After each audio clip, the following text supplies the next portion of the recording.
No ar, Faixa Livre, rádio jornalismo de verdade, a informação de primeira qualidade, a interpretação e os comentários das notícias, entrevistas, o contraditório.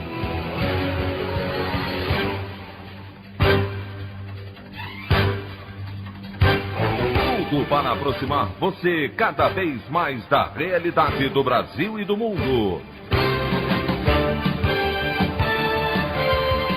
Apresentação: Anderson Gomes.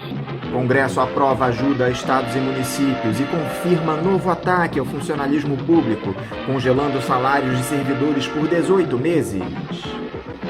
Comitê de Política Monetária do Banco Central reduz novamente a taxa de juros à mínima histórica de 3%. Brasil renova triste recorde de mortes pela Covid-19, com 615 novos óbitos em 24 horas, e passa a ocupar 6º lugar em ranking de países que perderam vidas pela doença. Essas e outras notícias na edição desta quinta-feira, 7 de maio do ano de 2020 do programa Faixa Livre.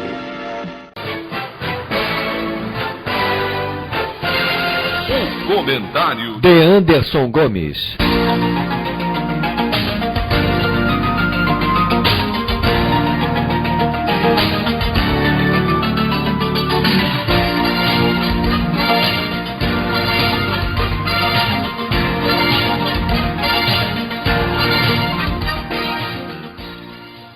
Bom dia, ouvintes. Enquanto as instituições combatem as medidas autoritárias do governo via notas em repúdio, como foi novamente o caso do Supremo Tribunal Federal na última quarta-feira, quando o ministro Dias Toffoli classificou como lamentáveis e intoleráveis as agressões a jornalistas promovidas em ato pró-governo no último domingo, o bolsonarismo segue atuando à livre iniciativa. Ontem foi confirmada a troca no comando da Superintendência da Polícia Federal no Rio de Janeiro. Depois da saída de Carlos Henrique Oliveira, o diretor-geral do órgão nomeou o delegado Tássio Musi para a vaga, entregando a liderança da PF no estado ao presidente, conforme ele havia requisitado ao ex-ministro Sérgio Moro. Além desta mudança, Rolando de Souza providenciou mais 4 alterações em superintendências Brasil afora. Apesar de Bolsonaro argumentar que Oliveira havia recebido uma promoção indo para Brasília, atendendo a um chamado do novo diretor-geral, isso não aconteceu na prática, já que ele deixará de ficar à frente de investigações, executando apenas funções administrativas. Enquanto isso, o Congresso ratificou mais um ataque ao servidor público no país, com a aprovação daquele auxílio emergencial a estados e municípios, que está condicionado ao congelamento dos salários do funcionalismo por 18 meses, excluindo algumas poucas categorias, como os profissionais de saúde, educação e da segurança pública. Serão 125 bilhões de reais para os entes federados, divididos entre recursos diretos para cobrir a perda de arrecadação por conta da pandemia de Covid-19, além da suspensão do pagamento de dívidas. Os neoliberais aproveitam a crise de saúde para abocanhar uma fatia ainda maior de recursos públicos. Em meio a tudo isso, o Comitê de Política Monetária do Banco Central, o Copom, reduziu mais uma vez a taxa básica de juros, que agora renova a mínima histórica em 3%. Por falar em renovação, o país bateu novamente o recorde de mortes em 24 horas provocadas pelo novo coronavírus, 615, levando o Brasil ao triste 6º lugar no ranking de nações que tiveram mais perdas de vidas pela doença, com um total de 8.536. Ao invés de almejar a liderança na lista de países com melhor qualidade de vida para a população, parece que o governo Bolsonaro só tem condições de nos levar ao topo deste ranking trágico. A opinião do Faixa Livre. Bandeirantes, 1360. Estamos apresentando Faixa Livre. Fique em casa e defenda a educação, a saúde pública e a pesquisa brasileira. Seja solidário. A vida vale mais que os lucros. Uma campanha do ANDES, Sindicato Nacional dos Docentes das Instituições de Ensino Superior. voltamos a apresentar Faixa Livre. Estamos de volta, ouvintes, com o início da edição de hoje do programa Faixa Livre, que tem na sua produção a jornalista Celeste Sintra, auxiliada pela também jornalista Natália Moraes, tendo no comando do áudio o Francisco. Meu bom dia a todos. E meu bom dia também a você, que pode aqui participar nos enviando mensagens eletrônicas para o endereço ouvinte@programafaixalivre.com.br ou ainda registrando suas participações diretamente nas nossas redes sociais. No Facebook, nossa página é o Programa Faixa Livre. No Twitter e no Instagram, para deixar o seu recado, basta seguir os perfis @PGM Faixa Livre.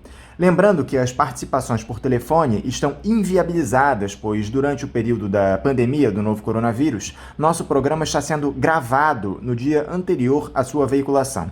Pedimos desculpas aos nossos ouvintes que costumam interagir conosco desta forma, mas foi a maneira encontrada pela equipe do Faixa Livre para mantê-los informados sobre o que acontece no país e no mundo com essa nossa visão crítica e, ao mesmo tempo, preservando a saúde dos profissionais que levam o programa ao ar. O Faixa Livre pode ser acompanhado também pelo nosso aplicativo para celulares com sistema operacional Android. O nome do aplicativo é Programa Faixa Livre. Os ouvintes também têm acesso à transmissão pelo nosso site, o www.programafaixalivre.com.br, ou pela página da Associação de Engenheiros da Petrobras, a AEPET, uma das nossas entidades patrocinadoras, no www.aepet.org.br. Para quem perdeu alguma das edições ou quer ouvir novamente o Faixa Livre, os áudios das entrevistas e editoriais estão disponíveis no nosso podcast, nos aplicativos Spotify, Deezer e Castbox. E quem vai abrir o programa de hoje é o jornalista do coletivo Intervozes, Gustavo Gindre. Gustavo Gindre, bom dia. Bom dia, Anderson. Bom dia, ouvintes do Faixa Livre. É um prazer estar com vocês mais uma vez nesse programa que é tão importante para a democracia brasileira, justamente num momento como esse, um momento tão difícil que a gente passa, e aí o Faixa Livre se torna ainda mais importante. Gindre, eu te agradeço por mais esse papo aqui conosco no programa. Gindre, em meio a todos esses fatos que nós temos no quadro político atualmente, fica até difícil selecionar a pauta para a nossa entrevista sem esquecer algum tema relevante. Mas eu queria começar o nosso papo por esse depoimento do ex-ministro da Justiça e Segurança Pública, Sérgio Moro, que teve seu sigilo quebrado na terça-feira pelo ministro do Supremo Tribunal Federal, Celso de Mello. Dentre todas as declarações do ex-juiz da Lava Jato, parece que a que mais chamou a atenção foi a confirmação do que ele já havia dito em sua saída do governo, de que o presidente da República tentou intervir nas nomeações para cargos na Polícia Federal, especialmente da superintendência do órgão no Rio de Janeiro, onde seu filho Flávio é investigado. O Sérgio Moro ressaltou que o Bolsonaro pressionou pela saída de Carlos Henrique Oliveira do posto, algo que acabou ocorrendo na última segunda-feira por iniciativa do novo diretor-geral da PF, Rolando Souza, e chegou a ameaçá-lo de demissão caso não concordasse com a troca. O presidente disse que o ex-ministro tinha 27 superintendências e ele só queria uma, a do Rio. O ministro entregou seu celular para a Polícia Federal para que os dados fossem copiados. Como é que você observa especificamente essa denúncia do Sérgio Moro, Gindre? Bom, primeiro a gente precisa recuar um pouco e entender como é que o Sérgio Moro chega ao governo, né? Ele fez parte aí do que eu costumo chamar de Partido da Justiça, que é um grupamento de perfil extremamente conservador, que permeia tanto o Poder Judiciário quanto a Polícia Federal e o Ministério Público, que em torno da Lava Jato construiu essa pauta de moralidade pública. E a gente sabe que com interesses políticos claros, né, e a partir daí que ele é convidado para o governo. Ele sabia exatamente com quem ele estava lidando. Bolsonaro pode ter 1000 defeitos, mas ninguém pode acusá-lo de ser incoerente com o seu passado. Ele sabia com quem ele estava lidando. Sabia, inclusive, na hora lá atrás em que negou, até se afastou do Bolsonaro quando foi procurado por ele, coisa que o Bolsonaro demonstrou ainda guardar rancor até hoje, na lanchonete de um aeroporto. Quer dizer, ele sabia ali naquele momento quem era aquela figura, uma figura que foi um deputado absolutamente omisso e que representava o que mais de reacionário extraordinário a extrema-direita brasileira conseguiu produzir. Quando ele aceitou fazer parte desse governo, e ainda por cima vindo de um processo em que ele ajudou a eliminar o principal candidato de oposição ao Bolsonaro, eliminado do ponto de vista eleitoral, ele sabia muito bem onde ele estava entrando, ele sabia o que ele estava fazendo. Na verdade, a aposta dele era que, bom, eu duro um pouco nesse governo até ser nomeado ministro do Supremo Tribunal Federal, quando abrir a primeira vaga agora em novembro de 2020. O que ele não contava é que a relação pessoal com Bolsonaro fosse se deteriorando ao longo do caminho. Bolsonaro tem claramente um perfil, uma síndrome persecutória, não admite que ninguém ao seu lado tenha qualquer tipo de voo próprio.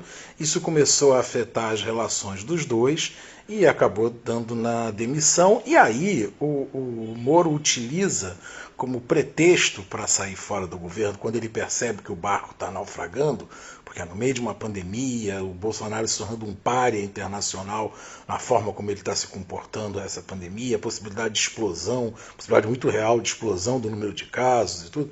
Quando ele resolve tirar o time de campo, ele ressuscita a questão da intervenção na Polícia Federal do Rio de Janeiro, que a gente sabe por que acontece. Quer dizer, o Bolsonaro tem, aí está ficando cada vez mais clara a relação do clã Bolsonaro com a milícia no Rio de Janeiro, e as investigações que a Polícia Federal leva a cabo, que passam inclusive pela morte da Marielle, poderiam, fatalmente chegariam a comprovar essas relações do Bolsonaro, dos seus filhos, com a milícia no Rio de Janeiro. E aí o Moro resgata isso para sair como um baluarte da justiça. Só que ele ficou calado esse tempo todo. Esse tempo todo o Bolsonaro estava atuando, inclusive o Bolsonaro deixa claro que pediu para ter acesso, e teve acesso, a depoimento de preso. Quer dizer, o Bolsonaro estava intervindo esse tempo inteiro e o Moro estava calado. Não cedeu a cabeça da Polícia Federal, mas estava calado esse tempo todo, compactuou com isso, aceitou esse tipo de comportamento do Bolsonaro, mesmo sabendo que esse tipo de comportamento provavelmente está ligado ao fato do Bolsonaro ter vínculos com a milícia. Isso não foi um problema para o Moro esse tempo todo. Então, na verdade, o que ele fez agora foi construir a sua saída. Ele precisava ter um pretexto para sair, ele agora vai ter que ser extremamente maleável para conseguir acusar o Bolsonaro sem ao mesmo tempo dar provas de que ele foi omisso esse tempo todo.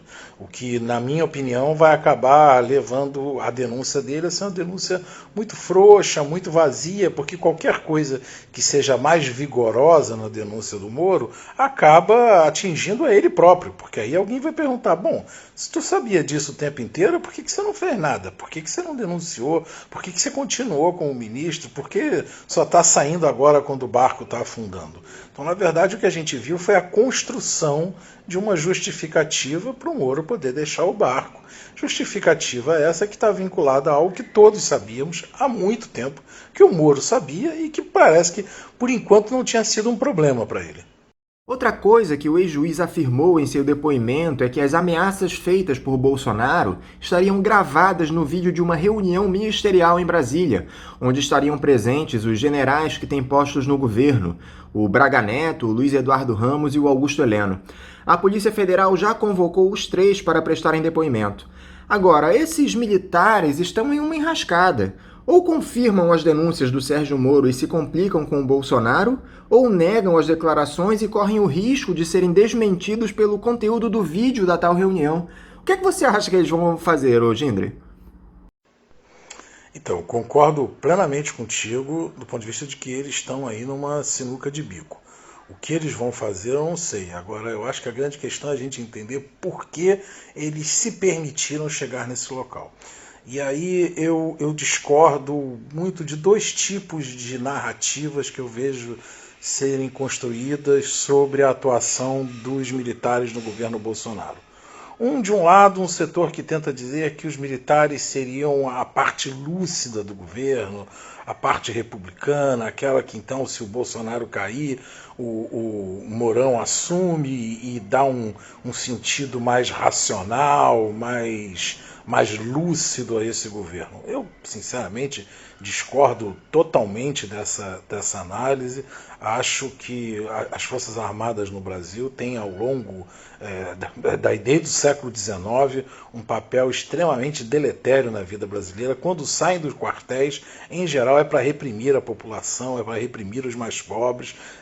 Acho que, tirando a Força Expedicionária Brasileira na Segunda Guerra Mundial, essa tem sido a história permanente do setor hegemônico das Forças Armadas, que inclusive em 64 trabalhou para extirpar o que havia de progressista em seu interior.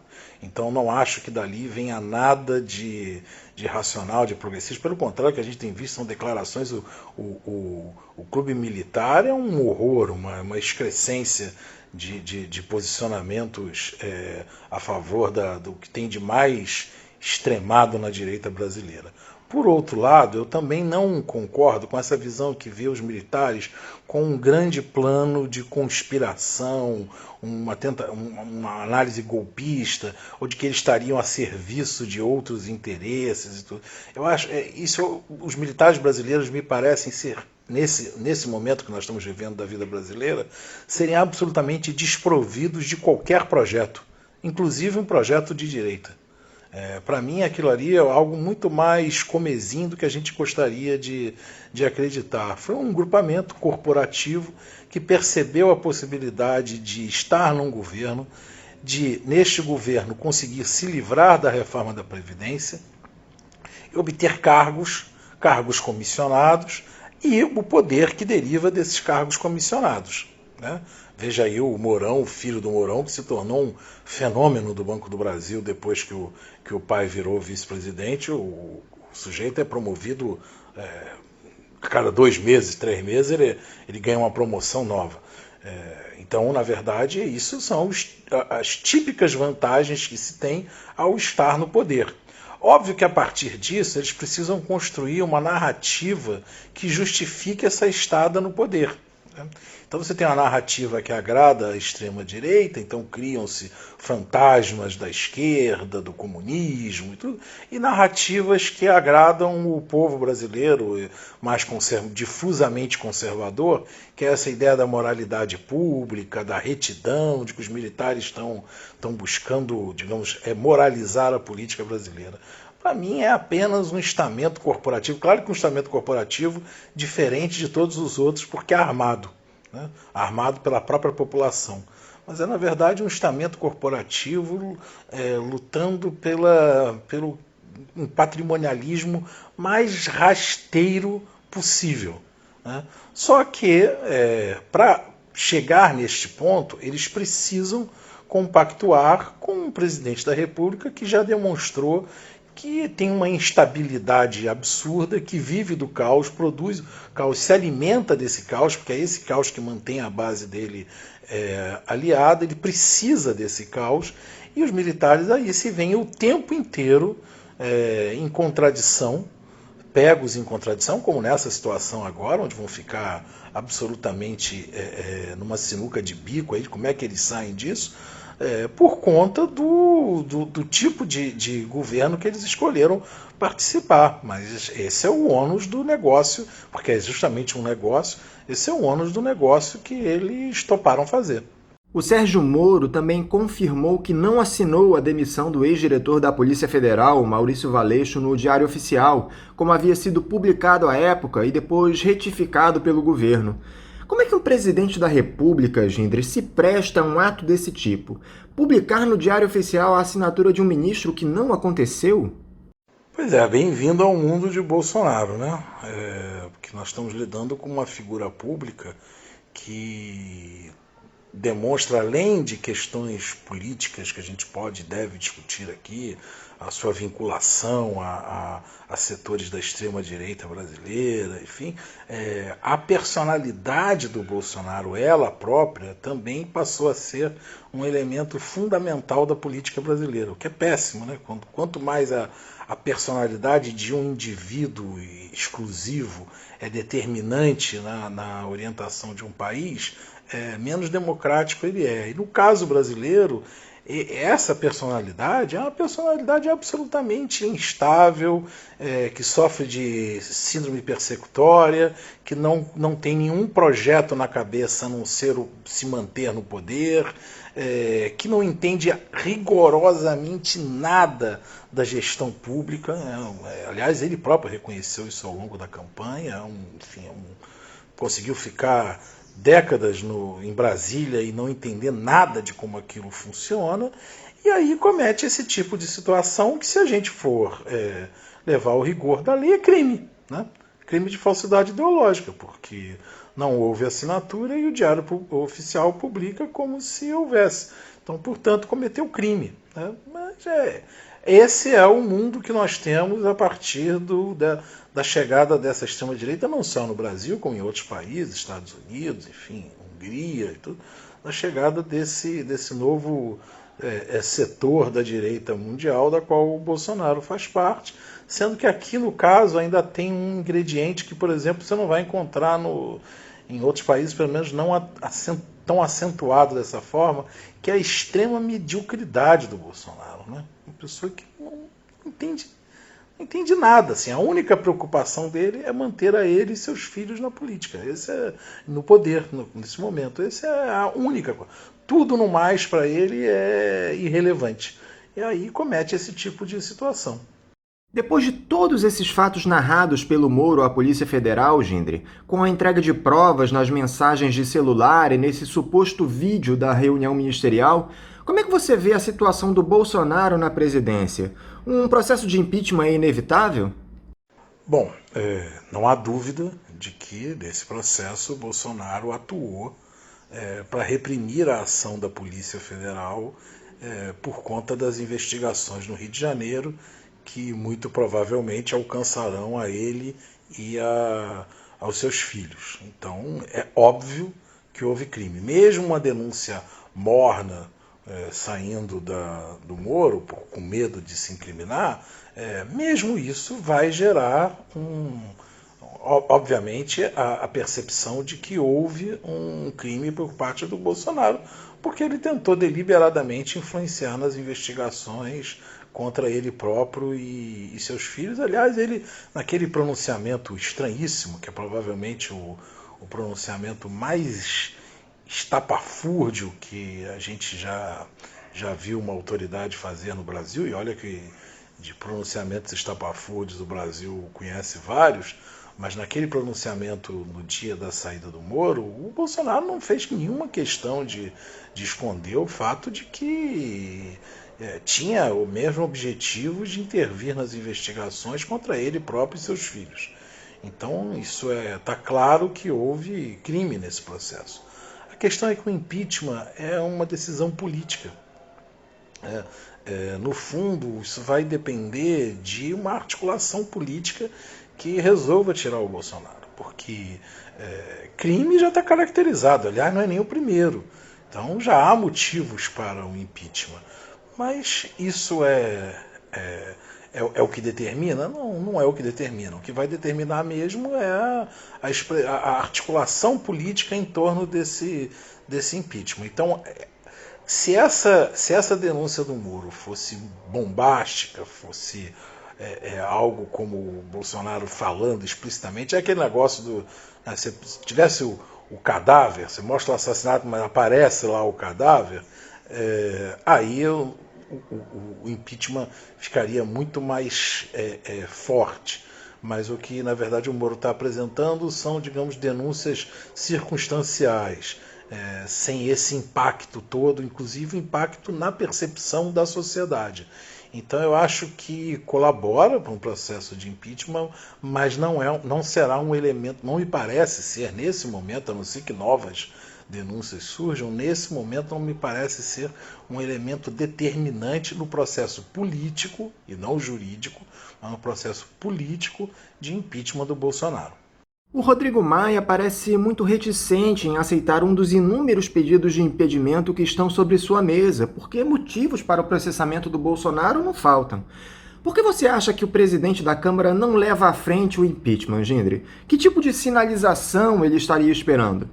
Bom, assim, a situação no Brasil é tão grave que o Rodrigo Maia, que era uma pessoa tida como indecisa, meio inexpressivo na política do Rio de Janeiro, acabou se tornando um quadro nacional, uma pessoa de referência de articulação da direita não bolsonarista, para ver como nós estamos maus em termos de política.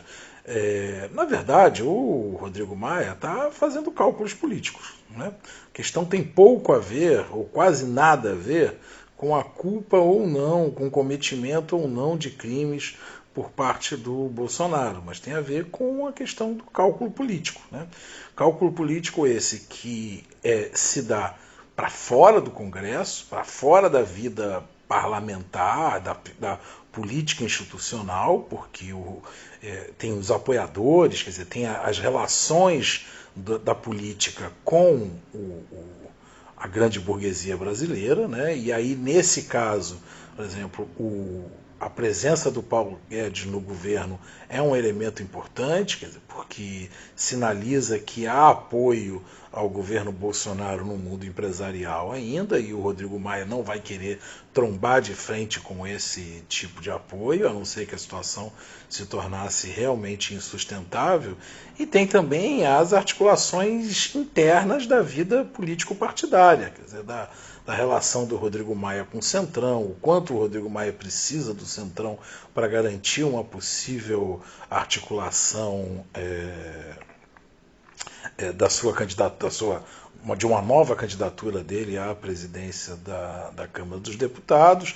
Então, tudo isso está pesando no cálculo político. Acrescente-se o fato de que a personalidade do Rodrigo Maia não é de uma pessoa arrojada, né? Então eu tendo a achar que ele só vai apoiar totalmente a proposta do impeachment. Uma coisa é ele sinalizar, criticar, soltar notas e tudo contra o Bolsonaro. Outra coisa é ele usar do poder que ele tem como presidente da Câmara para, enfim, dar prosseguimento a uma denúncia de impeachment. Na minha avaliação, ele só vai fazer isso no momento em que o impeachment for uma carta certa, no momento em que a conjuntura política indicar pelo esfacelamento total do Bolsonaro, no momento em que o Mourão já estiver lá colocando a faixa no peito, penteando o cabelo para posse e tudo, aí o Rodrigo Maia vai dar prosseguimento a ele. Mas eu não acho que o Rodrigo Maia será o start desse processo, o pontapé inicial disso. Ele vai se o jogo tiver consolidado, mas ele não vai se arriscar a ser aquele que dá a fagulha desse processo. Esse toma lá da cá que o Bolsonaro estaria alinhavando com os parlamentares do Centrão na Câmara seria suficiente para barrar a aceitação de um impeachment? Esse pessoal iria se comprometer a esse ponto, Gindre, com tantas evidências e atitudes irresponsáveis do presidente? Então, acho que aí, novamente, primeiro a gente precisa entender como é que chegou nesse momento, né? Bolsonaro, quando foi eleito, ele pessoalmente, uma relação muito ruim com o establishment da política brasileira. Ele se sente uma pessoa que foi tratado como menor, afastado, posto lá no fim da fila, e tudo foi mesmo, até porque era uma figura absolutamente inexpressiva na política brasileira. Então a eleição dele era também sinalizada, não só por conta do suposto combate à corrupção e da identificação dos deputados como parte desse cenário de corrupção, mas também por uma questão pessoal dele. A eleição dele foi tratada como o fim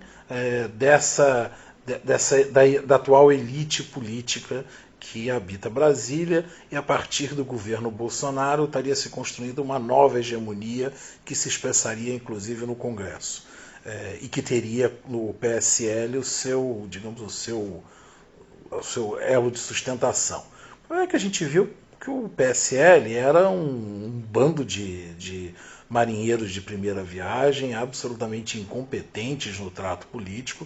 Eu lembro de uma situação que foi um depoimento que aquele ex-ministro da Educação, o Ricardo, enfim, ex-ministro da Educação, que antes desse, o primeiro olavista, antes do segundo olavista que a gente tem agora, quando ele foi depor numa comissão da Câmara dos Deputados, o que aconteceu foi um erro absolutamente primário do PSL, algo que acho que qualquer pessoa que tenha feito um movimento estudantil saberia que estava errado, que foram todos os deputados do PSL que estavam presentes, se inscreveram logo após a fala dele, assim, em seguida. Então foram uma série de elogios ao ministro. Mas o que aconteceu?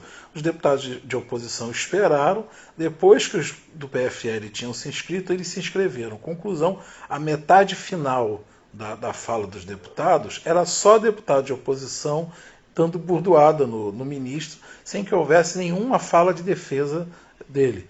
E o Centrão observando isso, e os deputados, inclusive o Centrão, rindo, né, a tradicional elite política que habita Brasília, rindo de um bando de incompetentes, neófitos, que eram incapazes de tocar a hegemonia do governo no Congresso. De lá para cá, o PSL ainda rachou, você tem hoje um setor que está contra o Bolsonaro, e ficou evidente que não dá para governar tendo o PSL como elemento de sustentação. O governo não tem condições disso porque o PSL não é nada, é expressivo numericamente, mas do ponto de vista do peso político é inexpressivo. Neste momento, especificamente neste momento, onde o Bolsonaro está enfraquecido, ele olhou e falou, eu preciso de uma base de apoio. E aí o Centrão está lá para quebrar o galho de todo mundo, né, que estiver disposto a abrir a carteira. Você vê que ressuscitaram, inclusive, o Roberto Jefferson, que surge como aquele sujeito que vai entregar o Centrão para o Bolsonaro. É claro que isso tem um preço. E o preço está ligado à urgência, né? Isso aqui igual aquele serviço que a gente contrata que tem taxa de urgência, né? É para amanhã? Então é mais caro. É óbvio que quanto mais débil estiver o governo Bolsonaro, maior será o tamanho da facada que o Centrão vai lhe dar. E é claro também que eles farão o cálculo político para saber até onde devem ir. Então, por exemplo, se explode o número de mortes e o Bolsonaro vira radioativo, é óbvio que o Centrão vai se afastar, porque sabe que isso pode interferir, inclusive nas eleições municipais, aqueles deputados lá têm suas bases e tudo, isso pode complicar a vida deles. Mas enquanto não se chegar nesse patamar de esgarçamento total do governo Bolsonaro, o governo tem muitos cargos para distribuir e o Centrão tem muitas bocas para alimentar. Então vai ser o casamento da fome com a vontade de comer. E enquanto perdurar essa situação, o Centrão vai estar absolutamente disposto a aceitar. O problema é que isso coloca o Bolsonaro em conflito com a sua base, né? Como é que ele vai explicar para a base de bolsomínios que ele está colocando no governo aqueles justamente contra os quais ele teria sido eleito, né? Isso vai ter que exigir aí um malabarismo político do Bolsonaro, que não é das pessoas mais hábeis em termos de política, mas enfim, a saber aí o tamanho do desespero que ele terá para preencher esses cargos, mas eu não tenho nenhuma dúvida que o Centrão aceita até o momento em que ele perceber que é a hora de sair, que o barco está realmente naufragando, aí ele pula fora e se torna oposição com a mesma tranquilidade com que aderiu. Sem nenhuma crise de consciência, até porque ali não tem mais consciência nenhuma, né? Parece que quem ainda sustenta a gestão do Bolsonaro é a ala ideológica, aliada a esses militares que estão em incontáveis cargos no governo.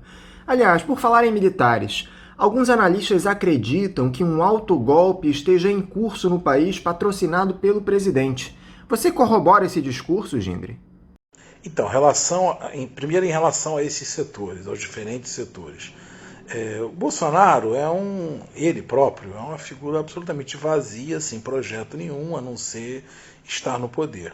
Isso facilitou para que ele se tornasse um veículo de diferentes grupos políticos brasileiros que têm diferentes projetos, que em alguns momentos coincidem entre eles, mas em outros momentos são claramente divergentes, né? Eu diria que você tem alguns setores clássicos que se articularam em torno do Bolsonaro, quer dizer, o sistema financeiro, né, que praticamente alugou o Ministério da Economia, passou a ser uma sucursal de alguns bancos, dos principais bancos brasileiros, né, o setor exportador de commodities, o agronegócio exportador, que também praticamente se tornou dono lá do Ministério da Agricultura, os militares, o setor pentecostal, que também ganhou lá a sua fatia de governo, com a Damares, enfim. O que eu chamei de Partido da Justiça, que estava lá no Ministério da Justiça e que agora está desembarcando do governo. Esse setor olavista, que eu diria que é o representante brasileiro daquilo que vem começando a ser construído como essa nova extrema-direita tradicionalista mundial, né? No qual fazem parte o Steve Bannon e vários outros teóricos, lá o sujeito que é o quadro teórico por trás do Putin, esses grandes ideólogos de uma direita tradicionalista que sonha com um passado digamos, livre de impurezas, um passado idílico, de uma tradição que se perdeu e que olham para a modernidade com profundo desprezo, né? Então esses são os grandes grupos, e ainda teria aí mais um que eu diria que são os empresários bolsomínios, que em geral são empresários ligados ao varejo brasileiro, né? Aqueles que dão um apoio mais explícito ao Bolsonaro. Então esses são os grupos que, digamos, alugaram o governo, né? Já que Bolsonaro é um corpo sem mente, a mente acabou sendo distribuída, o projeto acabou sendo distribuído entre esses setores. Eu diria que o único setor que desembarcou totalmente é o setor, é o partido lavajatista, é o Partido da Justiça. Os outros estão ali ainda, né? O sistema financeiro e o grupo de empresários exportadores de commodities, em geral grandes empresas internacionais, o agronegócio em geral, eles podem coabitar qualquer governo. Para eles é independente. Então, se cair o Bolsonaro, eles estavam em grande parte no governo Lula, estavam com certeza no governo Fernando Henrique, estavam em grande parte no governo Lula, estavam no governo Dilma, estavam no governo Temer e agora são praticamente donos do Ministério da Economia e estarão no governo Mourão sem nenhum problema. Então eles são apoio, mas por outro lado não são aliados orgânicos, porque para eles aquilo é só um negócio, né? Quem eu acho que ainda dá apoio, digamos mesmo, de sustentação, é o setor pentecostal, essa direita olavista tradicionalista e o grupo militar, né, o setor militar. Esses são os três, com mais a base de apoio popular que o Bolsonaro tem, porque ele passou a ter aí uns 20% de eleitores cativos, que ele já percebeu que se mobilizam através da histeria. Então ele tem que ficar retroalimentando esse setor histérico, e isso, embora não seja um apoio político especificamente, quer dizer, esse setor não articula politicamente, não se organiza politicamente, é massa de presença, e isso faz vista, isso dá apoio ao Bolsonaro, porque os setores olham e dizem, esse cara tem apoio no povo, uma parte do povo ainda que pode se mobilizar e pode causar muitos problemas, né? É um setor cada vez mais agressivo, deslocado e que pode causar vários problemas. Então essa eu diria que hoje é a base mais orgânica do governo Bolsonaro. Em relação a um autogolpe, eu sinceramente não sei te dizer. Qualquer coisa que eu diga agora é chute. Eu acho pouco provável que os militares topassem entrar numa aventura de autogolpe, se bastaria tirar o Bolsonaro e eles estariam eles próprios no governo, na cabeça do governo, com o Mourão. Então não me parece fazer sentido a hipótese deles próprios apoiarem um autogolpe. Mas eu sinceramente não sei te dizer, qualquer coisa que eu diga aqui vai ser um chute, porque eu não sei exatamente qual é o projeto. Melhor, eu desconfio que não há projeto algum entre o grupamento militar que participa do governo Bolsonaro, a não ser permanecer no poder.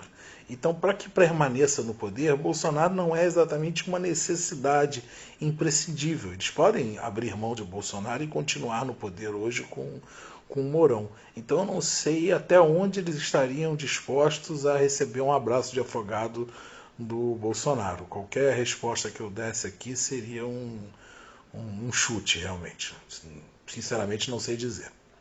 Diante de todo esse cenário de caos institucional, como é que você tem analisado a atuação da oposição, Gindre? Eu te confesso que não tenho visto nenhuma atitude firme dos partidos progressistas. Apenas a divulgação daquelas notas em repúdio às declarações e atitudes do Bolsonaro, algo que não tem efeito prático algum. É evidente que essa pandemia tem limitado as ações da militância nas ruas, mas não haveria outra possibilidade de ação? Bom, parafraseando aqui o Zeca Pagodinho, oposição não vi, não comi, eu só ouço falar. O Brasil, a crise brasileira, ela se torna ainda mais dramática porque ela é também uma crise de oposição. Se você pensar, por exemplo, o fim da ditadura militar, a esquerda obviamente não tinha hegemonia do poder político, mas ela era moralmente vitoriosa. No discurso, na sociedade, o que os alemães chamam de Zeitgeist, quer dizer, o espírito da época, né, aquilo que talvez você não consiga exatamente materializar, mas que as pessoas percebem, a esquerda brasileira era vitoriosa ao final da ditadura. Vivia-se um momento de ascenso dos movimentos sociais e uma percepção de derrota dos setores mais conservadores. Hoje nós vivemos um momento justamente o contrário. A esquerda brasileira, moralmente, ela está derrotada, né? O fracasso, o ocaso dos governos do PT, o fato de que a gente sabe que os governos do PT tiveram inúmeros problemas, e embora se questione, se diga que foi golpe, e eu acho que foi golpe mesmo contra Dilma e tudo, o fato é que a gente sabe que os governos do PT não só abriram mão do seu projeto político, como compactuaram com um monte de absurdos feitos pelo quê? Quer dizer, quem nomeia gente do Eduardo Cunha para a Petrobras sabe o que essa pessoa vai estar fazendo lá dentro. Ninguém é ingênuo de achar que o sujeito tem um grande interesse no desenvolvimento da prospecção de petróleo no Brasil. Então, a esquerda brasileira saiu eticamente derrotada, ela saiu sem ser capaz de formular um projeto de país, porque nós estamos hoje diante de um cenário extremamente complexo, de mudanças no modo de produção capitalista, de uma reorganização internacional e tudo, e o Brasil, a esquerda brasileira não tem projeto nenhum, né? O máximo que ela consegue visualizar são algumas políticas identitárias importantes e políticas compensatórias como do Bolsa Família, mas de mudança de estrutura no Brasil nós não temos projeto nenhum. Então você tem uma esquerda que está eticamente derrotada, incapaz de formular um projeto, né, e ao mesmo tempo que perdeu a vinculação com a base da sociedade, né? Uma esquerda ensimesmada que fala para si mesma, os seus instrumentos de ação política, como o partido, sindicatos, movimentos sociais, estão completamente enfraquecidos, sem base na sociedade, sem vinculação. Quer dizer, hoje o setor mais enraizado na sociedade brasileira é o setor pentecostal, muito mais do que a esquerda, ocupou um enorme espaço que a esquerda deixou na sociedade brasileira. Então é uma esquerda inexpressiva, né, do ponto de vista de propor transformações, e que ainda vive dilemas um pouco mais específicos. Se você pensar o PT hoje, o PT na verdade se tornou basicamente ainda que seja o maior partido da esquerda brasileira, ele se tornou basicamente o veículo da expressão da vontade pessoal do Lula. E tudo o que o Lula faz tem a ver com o cálculo político da sua própria figura. Então, o comportamento do PT nas eleições de 2018, o comportamento do PT agora nas eleições municipais, todos passam pelo cálculo político daquilo que for melhor, mais confortável e mais viável para a pessoa física do Lula. Não tem mais ali nenhum projeto de país. Então, daí não virá nada, porque o Lula está o tempo inteiro fazendo cálculos políticos, ainda achando... O Lula, ele pode se dizer o que queira do Lula, mas ele foi, durante um tempo, uma pessoa muito sagaz do ponto de vista da política. Mas desde o governo Dilma, Lula vem errando sucessivamente nos seus cálculos políticos. Mesmo os cálculos políticos mais mesquinhos, da sua própria figura pessoal, da sua própria sobrevivência, mesmo nesses cálculos ele tem errado sistematicamente. E está evidente que o Lula aposta que ele ainda pode ser considerado por uma parte da elite brasileira como aquele capaz de unificar o país e superar a tragédia do bolsonarismo. Então o Lula precisa o tempo inteiro se mostrar como aguerrido e um rompimento com o governo Bolsonaro para a esquerda e, ao mesmo tempo, confiável e digamos, nada radical para a direita. Isso num cenário anterior de superciclo das commodities, da China comprando tudo, da economia brasileira crescendo, embora se desindustrializando, mas crescendo, esse papel de ganha-ganha o Lula conseguiu executar com primorosa competência, mas hoje o cenário é outro, completamente diferente. E a direita não precisa mais, ou pelo menos não precisa nesse momento, dessa figura para fazer a intermediação. Então o Lula hoje ele tenta vender para um setor da direita brasileira algo que esse setor da direita brasileira não quer comprar. Então o Lula, enfim, se torna menos importante e, como o PT se tornou o veículo de expressão da vontade pessoal do Lula, o PT se torna menos importante, se torna irrelevante, na verdade, para os destinos. A gente hoje assiste à condução da política brasileira da arquibancada, né? E, de outro lado, você tem o PSOL, que surgiu trazendo em si o potencial de ser a referência de uma nova esquerda no Brasil, de uma esquerda pós-petista, mas se mostrou absolutamente incapaz de cumprir esse papel, e ficou evidente que o PSOL ele cumpria muito bem o papel de oposição parlamentar aos governos do PT. Né? Então, uma oposição de esquerda parlamentar aos governos do PT. O cara que fica ali de fiscal importante, mandatos extremamente relevantes, mas que ficam ali apenas no papel de denunciar um governo que supostamente era de esquerda, mas que na prática não era. Quando o cenário mudou, sai o governo do PT, entra o governo Temer, e agora principalmente com o Bolsonaro, o PSOL foi se tornando cada vez mais irrelevante, porque ele não conseguiu definir um novo papel para ele nessa conjuntura. Então ficam lá mandatos que são valorosos, que fazem uma denúncia importante, mas que também estão ensimesmados, que também falam para si mesmos, que também organizam um setor pequeno da sociedade, que é um setor capaz de eleger alguns mandatos parlamentares, mas é incapaz sequer de conquistar qualquer estrutura do poder executivo. Quer dizer, o pessoal não tem prefeitura, não tem governo de Estado, é inexistente no poder executivo, e cumpre um pouco esse papel de ser uma trombeta de denúncia para aqueles que já são oposição ao governo Bolsonaro poderem um pouco extravasar suas angústias através desse mundaréu de notas de repúdio que toda hora a gente solta, mas é um partido hoje, na verdade, irrelevante para a política brasileira. Então, infelizmente, dessa esquerda eu não vejo nenhuma alternativa surgindo. E também não vejo uma outra esquerda. Então, hoje nós estamos, do ponto de vista da esquerda brasileira, no deserto. E urge sair o mais rápido possível desse deserto.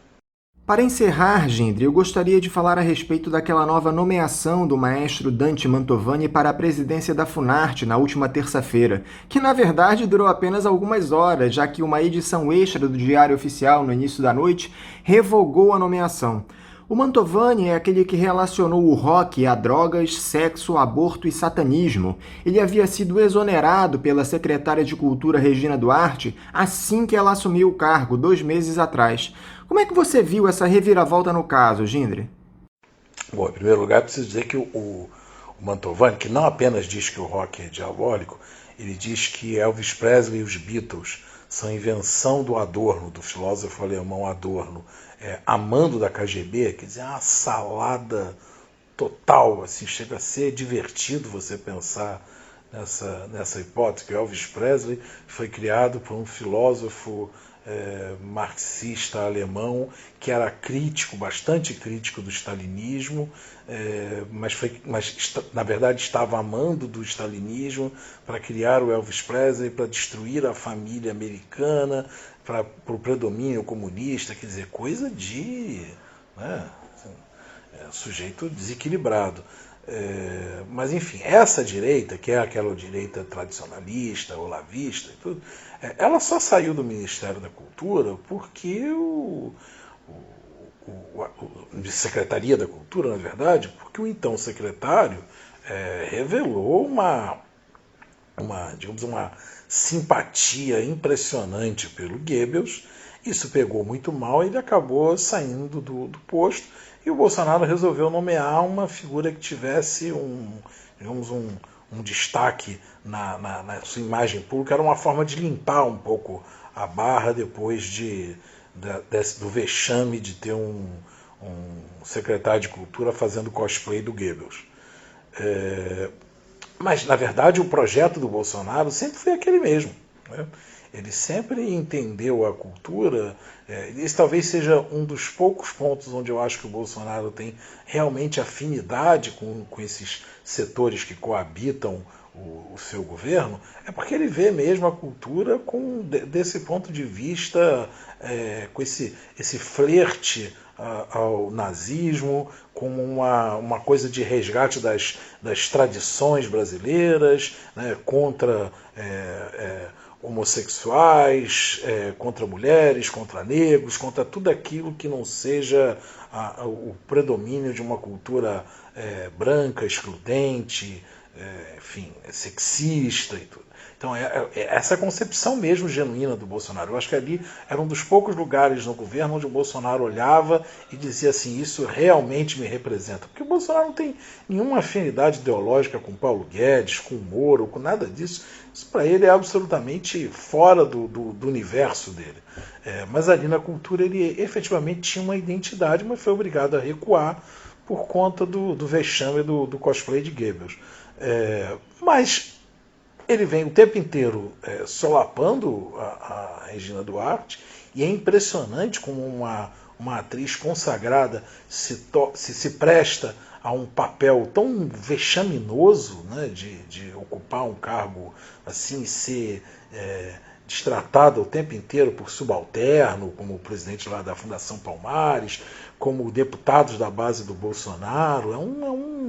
Uma coisa patética, uma vergonha, um constrangimento, uma senhora daquela idade passando por algo assim, enfim, aceitando isso, é realmente lamentável. E aí a nomeação do Mantovani, aí, desse maestro conspiracionista no altíssimo grau, aí, beira o Napoleão de Hospício, esse retorno dele fazia parte desse processo de queima da Regina Duarte. O governo recuou, sei lá por que motivo, que também prova que aquilo lá é uma bagunça total, é um negócio, é o sujeito que tem a bique na mão e que não sabe o que faz com ela, então desnomeia, tira, bota no Diário Oficial sem o ministro ter assinado, depois bota de novo, tira, enfim, uma bagunça total, porque enfim, uma mente bagunçada. E aí ele tira, mas eu acho que, na verdade, isso não altera o ritmo do processo, o sentido do processo, que é o sentido de queima da Regina Duarte, né? E para desespero de um setor aí da cultura que vive de renúncia fiscal, que chegou a flertar com a ideia de que não, tudo bem, o governo é uma tragédia, mas está lá uma das nossas e ela vai soltar os recursos. E se soltar os recursos, está tudo bem, o resto que se exploda. Para desespero desse setor, me parece que o Bolsonaro tem toda a intenção de retornar ao projeto original, que estava lá na Secretaria de Cultura, encontrando um nome que não seja o cosplay de Goebbels, mas que possa tocar aquele projeto. A Regina Duarte, nesse sentido, teria sido só um interregno, e ele volta ao projeto original e ela vai para o ostracismo, provavelmente, porque depois desse vexame público, acho que não sobra muito o que ela fazer em termos de carreira pública, né? Gustavo Gindri, muito obrigado por mais essa entrevista aqui ao programa. Eu desejo a você um bom dia e um forte abraço. Eu que agradeço a oportunidade de estar de novo com vocês e, bom, enfim, sigamos nessa nossa luta diária e espero que por dias melhores que venham logo. Nós estamos precisando muito desses dias melhores de esperança e paz para o povo brasileiro. Obrigado, um bom dia a todos. Conversamos aqui com o jornalista do coletivo Intervozes, Gustavo Gindri. Vamos agora ao nosso primeiro intervalo, voltamos já já. Fique em casa e defenda a educação, a saúde pública e a pesquisa brasileira. Seja solidário. A vida vale mais que os lucros. Uma campanha do Andes, Sindicato Nacional dos Docentes das Instituições de Ensino Superior. Voltamos a apresentar Faixa Livre. Estamos de volta, ouvintes, e agora eu cumprimento a médica e professora da Universidade Federal do Rio de Janeiro, Lígia Bahia. Lígia Bahia, bom dia. Bom dia, muito obrigada pelo convite. Eu estou aqui de volta ao Faixa Livre. Para mim é uma honra participar do programa. Muito obrigado, Lígia, por mais essa entrevista aqui ao programa. Lígia, a tragédia provocada pela Covid-19 no Brasil não para de crescer. Na última terça-feira, nós tivemos um enorme salto no número de mortes em 24 horas, que passaram as 600. No total, mais de 8.000 pessoas já perderam a vida e o Ministério da Saúde anunciou que em breve deveremos ultrapassar a marca das 1.000 mortes diárias. Tudo isso se dá à esteira das atitudes e declarações irresponsáveis de um genocida presidente da República, que é contrário ao isolamento social. Dá para frear essas duas tragédias, Lígia, a provocada pelo novo coronavírus e a que ocupa a cadeira no Palácio do Planalto? Essa pergunta, que é a pergunta que todos nós nos fazemos, todo o tempo e todos os segundos dos nossos dias, eu penso que, assim, enfim, em relação à pandemia, não, né? A gente está com uma disseminação muito veloz, a nossa taxa de disseminação é maior do que a de outros países, então a gente já tem um número de casos muito grande, a letalidade da doença é grande e a gente tem dificuldades com a rede de serviços de saúde. Então, eu penso que, infelizmente, nós não conseguimos usar os nossos 4 meses de dianteira, né, entre o primeiro caso na China e agora o que está acontecendo no Brasil, para nos prepararmos melhor, e estamos aí com essa imensa dificuldade, com essa tragédia sanitária diante de nós. Em relação a deter um presidente da República insano, que atiça a morte, que chama a morte, né, que louva a morte, que considera que não tem nenhum problema que as pessoas morram, eu penso que aí é diferente, né? Esse é um fenômeno social e que cabe a nós, as forças democráticas desse país, se oporem radicalmente à continuidade, à presença de um presidente tão nefasto, né? O pior presidente do planeta Terra nesse momento. E aí realmente eu acho que é diferente e nós temos que lutar, nós temos que nos mobilizar para impedir isso. Qual é o peso das posturas do presidente diante de um cenário como esse, Lígia? Dá para colocar na conta do Bolsonaro a responsabilidade por muitas dessas mortes que estão acontecendo no país por conta da doença? Certamente o Bolsonaro tem uma grande responsabilidade, inclusive pela disseminação objetiva da doença, né? A caravana presidencial que ele integrou, foi a que trouxe a doença para Brasília, por exemplo. Então, e além disso, todas as atitudes que ele tem de sair na rua, de limpar o nariz e depois apertar a mão das pessoas, de sair sem máscara, de incitar manifestações, etc., é de uma irresponsabilidade enorme, né? Nenhum estadista fez isso.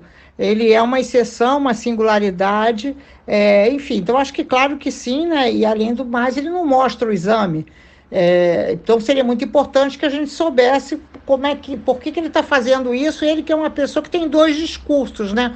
Por um lado, ele se faz de frágil em função da facada, diz que quase a vida dele, perdeu a vida, e que em função da facada ele viverá menos, etc. Por outro lado, ele se apresenta como um atleta, né, como um perfil de atleta, como ele teria, então, uma imunidade natural, quase um corpo fechado, seria um herói contra o coronavírus. Isso é uma responsabilidade imensa e, além do mais, ele não convoca a população a ficar em casa. Sequer ele se compadece das mortes, né? Sequer ele lamenta as mortes que ocorreram no país. Então, eu penso que sim, que dá para a gente colocar a responsabilidade. Todos nós somos responsáveis, evidente, mas ele é infelizmente, ele é o principal responsável pela tragédia sanitária hoje no Brasil, pelas proporções da tragédia sanitária que nós estamos vivenciando no Brasil. Essa estratégia extrema do lockdown, que é o bloqueio total da circulação de pessoas, começa a ser adotada em algumas regiões do país. O Maranhão já iniciou e outros estados do Nordeste já estudam a implantação dessa medida. Você acredita que essa é a única saída para barrar a proliferação da Covid-19, Lígia? Do lockdown, né, ou seja, o fechamento, assim, a gente parar transporte público, de fato a gente ter medidas muito radicais que impedem a circulação das pessoas, é a medida adequada nesse momento, especialmente para cidades como a do Rio de Janeiro, que estão vivenciando nesse momento um número enorme, né? Um aumento de casos, as mortes, aumento de casos, aumento de mortes e dificuldades de atendimento das pessoas. Então, se a gente conseguir fazer isso, né, e já está demorando, isso já teria que ter sido uma medida adotada anteriormente, o que vai acontecer é que a gente diminui a disseminação da doença. Não quer dizer que a gente vai erradicar a doença, mas a gente diminui essa taxa de disseminação e ela vai ocorrer ao longo do tempo e não tudo de uma vez só. Se todos os casos não ocorrerem de uma vez só, a gente tem mais chances de atender melhor as pessoas que ficarem doentes. Já no Rio, o governador Wilson Witzel resiste a adotar o lockdown, apesar de um conselho de médicos e especialistas já ter recomendado a medida. O governador diz que não há previsão legal para essa ação. Dá para pensar em legislação em um momento como esse de excepcionalidade, Lígia, que requer iniciativas firmes e responsáveis do gestor público? Seria a hora de adotar o lockdown no Estado? Sim, até já passou da hora, né? A gente teria que adotar o lockdown no Estado e não precisa legislação para isso, né? Precisa que, enfim, eu diria assim, primeiro, tem legislação para isso, porque todos os decretos de emergência sanitária permitem a decretação do lockdown. O Supremo Tribunal Federal autorizou que os governadores assim o façam, portanto, também há um respaldo legal para que essa medida seja tomada, e sim, há setores que ficam contrariados com esse tipo de medida, mas eu diria assim, é melhor que esses setores fiquem contrariados e depois a gente tenha um debate sobre isso, um debate a posteriori, do que as pessoas morram desnecessariamente, né? É preciso, nesse momento, evitar mortes, né? Essas mortes podem ser evitadas e o lockdown é a medida adequada para isso, no momento que nós estamos, por exemplo, no Rio de Janeiro, né? Então, o governador ele está vacilando, mas seria muito importante que ele saísse um pouco do muro e adotasse essa medida, porque com essa medida nós diminuiremos as mortes no Rio de Janeiro. Temos visto uma série de denúncias, Lígia, a respeito da falta de medicamentos em unidades de saúde, especialmente no município. Médicos do Hospital Ronaldo Gazola, unidade referência para o tratamento da Covid-19, disseram que a falta de remédios para a sedação levou, veja só, à morte de 6 pacientes. Parece que esses medicamentos que faltaram no Ronaldo Gazola foram levados para o hospital de campanha do Rio Centro. Como é que o secretário municipal de saúde deixa acontecer esse tipo de coisa, Lígia? Dá para aceitar uma situação como essa? Uma situação muito grave, né? Uma denúncia muito grave de falta de medicamentos. São medicamentos para intubação, são medicamentos que permitem que o paciente fique sedado. Eles são medicamentos estratégicos nesse momento do aumento do número de casos de Covid-19. Eu não penso que a gente pode atribuir a falta de medicamentos à morte. Eu acho que é uma passagem muito rápida, é difícil a gente fazer essa relação causal tão imediata, não é? Acho que a gente teria que ter cuidado com isso. Mas, de fato, os medicamentos sempre faltaram nos hospitais, né? Essa não é uma novidade. A novidade é que eles estejam faltando no momento em que se teve 4 meses de planejamento, né? Seria, assim, um absurdo. E não são só os medicamentos que estão sendo transferidos, né? Também há transferência de pessoal. Então, a política do cobertor curto tira daqui, põe ali e fica faltando, não é? Então, eu penso que, assim, o que houve? Vamos abrir, então, o Hospital de Campanha do Rio Centro. A imprensa vai e se faz uma festa na abertura do Hospital de Campanha do Rio Centro. Isso também é uma atitude irresponsável, demonstra, né, conota e denota falta de coordenação e falta de responsabilidade, né, falta de compromisso. É possível que se queira jogar para a arquibancada nesse momento, né? Eu acho que nesse momento, todos nós temos que estar olhando para a bola em campo e temos que jogar juntos, né? Enfim, então é lamentável que esse tipo de denúncia, e de fato, não é só uma denúncia, isso é fato, tenha ocorrido. Outra unidade onde a situação anda complicada é no Hospital Federal de Bom Sucesso. Uma juíza federal havia intimado o Ministério da Saúde a destituir a diretoria do hospital, mas um desembargador do Tribunal Regional da 2ª Região suspendeu a medida, alegando a descontinuidade dos serviços prestados caso ocorra mudança. O hospital, que é referência na rede federal para o tratamento da Covid-19, tem apenas 18 pacientes internados com a doença. Como é que você avalia a situação lá no Hospital de Bom Sucesso, Lígia? A decisão de escolhê-lo como referência foi correta? O Hospital de Bom Sucesso é um hospital que tem uma linda história, né? Ele é o hospital do Instituto de Aposentadorias e Pensões dos Trabalhadores de Cargas e Transportes, um hospital que tem e que teve um corpo clínico excelente na América Latina, excelente mundialmente. O Hospital de Bom Sucesso é um hospital de referência para transplante e, de fato, o Hospital de Bom Sucesso assim, tem sofrido intervenções políticas, mas políticas é preciso que se entenda isso, da mais baixa extração política, uma política que beira é muito mais do que corrupção. É alguma coisa da ordem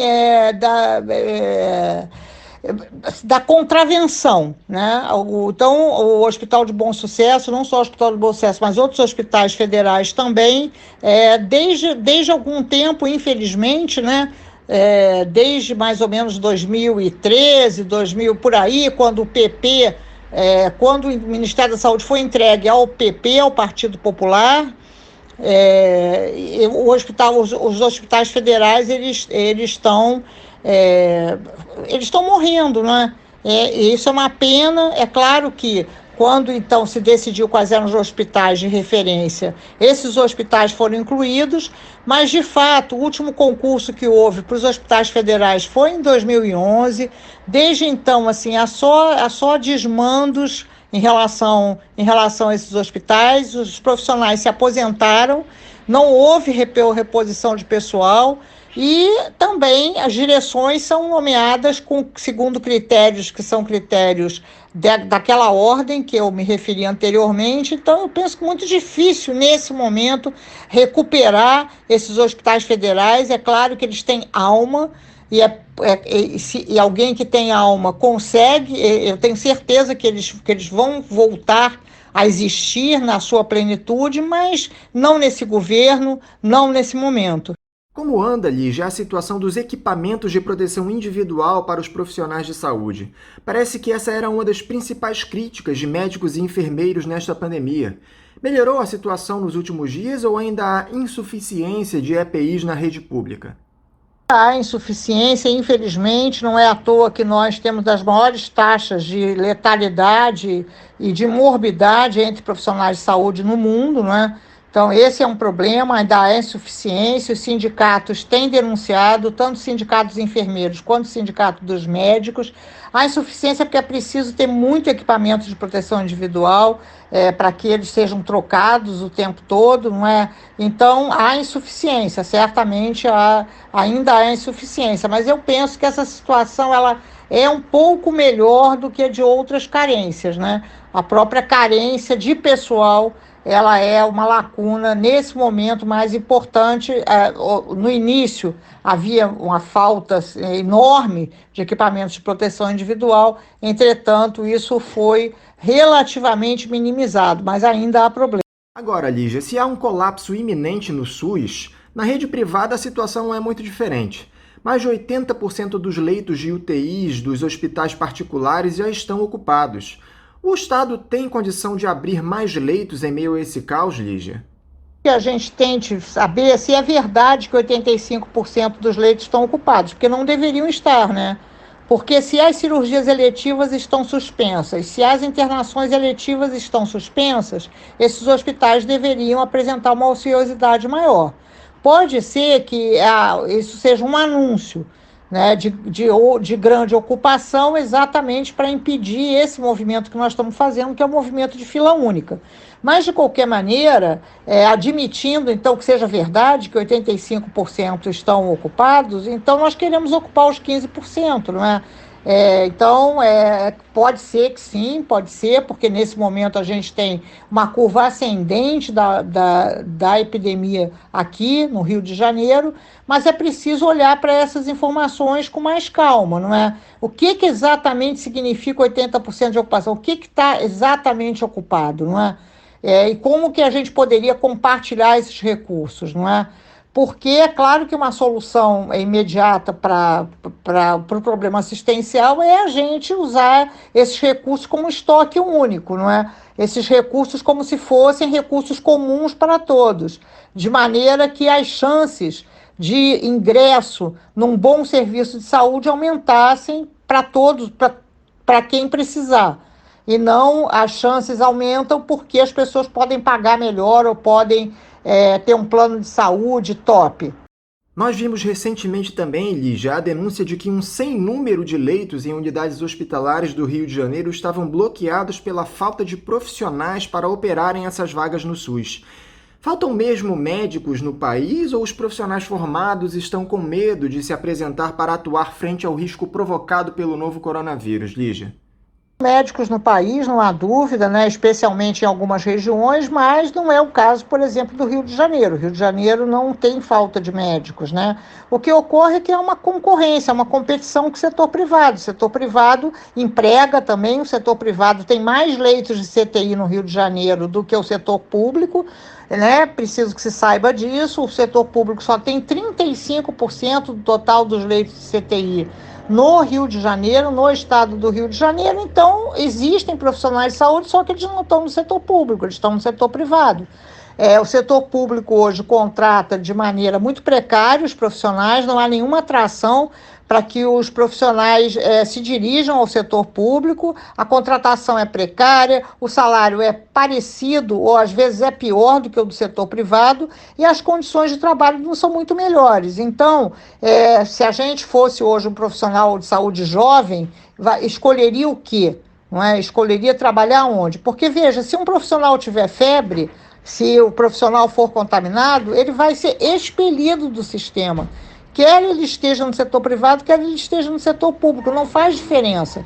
Nós conseguimos, ao longo desse tempo, destruir os empregos protegidos no setor público, não é? Nós só temos empregando precariamente. Então, precário por precário, os profissionais se dirigem para os locais que são mais perto das suas residências, ou para os locais que, enfim, eles se expõem menos, não serão assaltados, não é? Os locais mais seguros, enfim, ou até aqueles nos quais eles conseguem aprender um pouco mais de medicina, ou de ensinar, ou de exercer atividades que sejam um pouco mais prazerosas.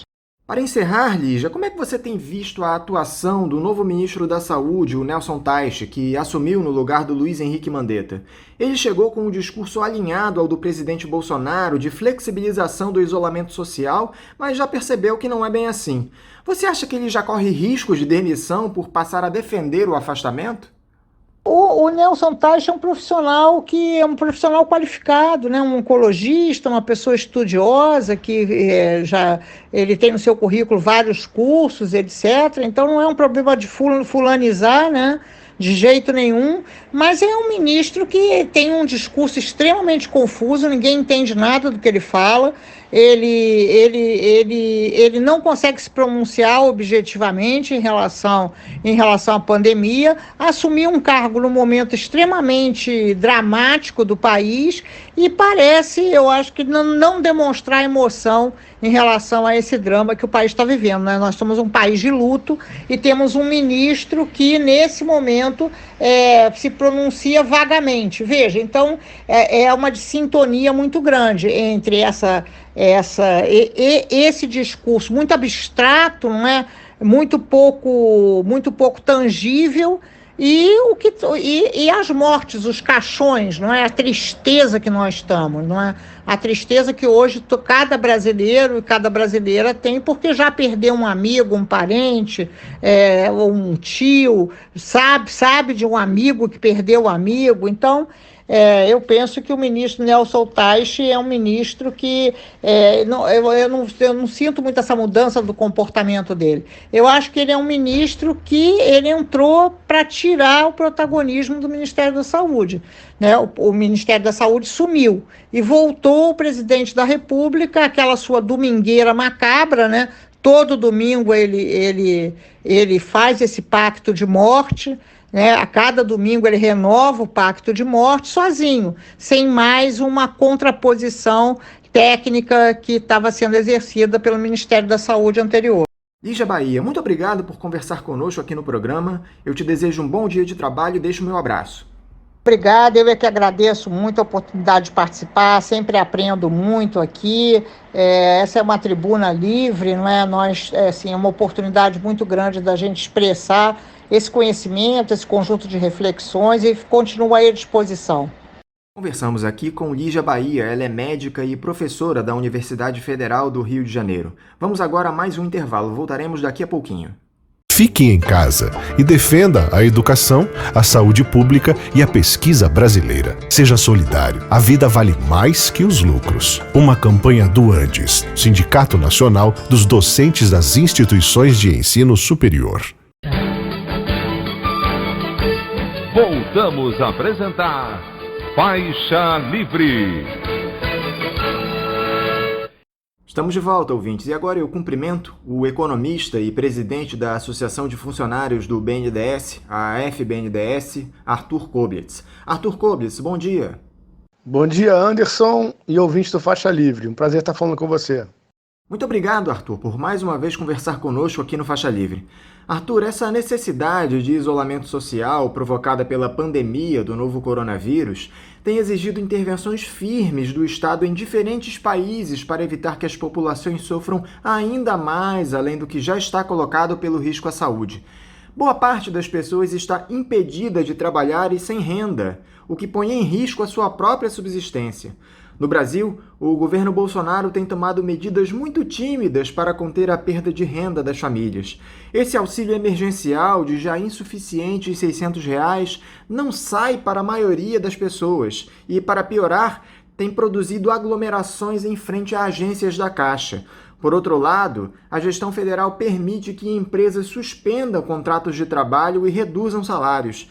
Qual é a sua avaliação para essas ações implementadas pelo governo para conter os efeitos econômicos da Covid-19 para a população? Anderson, acho que as medidas foram na direção correta.